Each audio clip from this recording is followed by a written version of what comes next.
Bon, je vais te montrer toutes les IA que j'utilise dans mon quotidien en tant que web designer et freelance. Allez, viens avec moi. Alors sur mon ordinateur, j'ai un petit dossier IA et dessus, il y a pratiquement toutes les IA que j'ai déjà testées et que j'ai validées. Du coup, si elles sont là, c'est que j'aime bien. Je vais te les présenter. Alors, on commence avec celle que j'utilise très souvent, c'est celle-ci, Pixel Cut. C'est une IA très sympa. Tu importes ton image et elle enlève l'arrière-plan. Elle le fait de manière très qualitative. Donc franchement, n'hésite pas. La deuxième, c'est celle-ci, Color Design, je veux dire. Elle est vraiment pas mal. Tu importes une image et grosso modo, de cette image, il va extraire les couleurs et en faire une palette. Donc c'est vraiment pas mal. J'utilise pas très souvent, mais elle est vraiment pas mal pour avoir des inspirations, pour des palettes, etc. Ensuite, on a celle-ci du laboratoire de Google. Google a énormément d'outils IA qui commencent à faire le buzz, qui commencent à lancer et qui sont très pratiques. Celui-là, je l'utilise énormément. C'est un outil de génération d'images. Voilà. Ici, tu mets ton prompt. Sa caractéristique, c'est que ici, tu peux mettre un objet, je veux dire, ici, tu peux mettre une scène et ici, tu peux mettre le style. Donc, soit en version prompt, soit avec une image. Comme ça, il va garder la même cohérence en fonction des prompts que tu vas donner. Et le mieux dans tout ça, c'est qu'il est gratuit.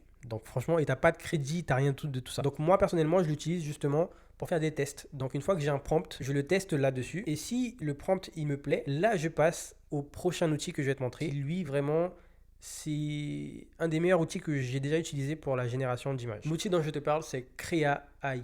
Franchement, pour moi, c'est le best du best. Ce que j'utilise le plus, c'est création d'images. Ici, tu peux faire de l'upscale, donc améliorer la qualité de l'image. C'est très bien, il est très puissant comme outil. Je pense que j'ai fait le tour.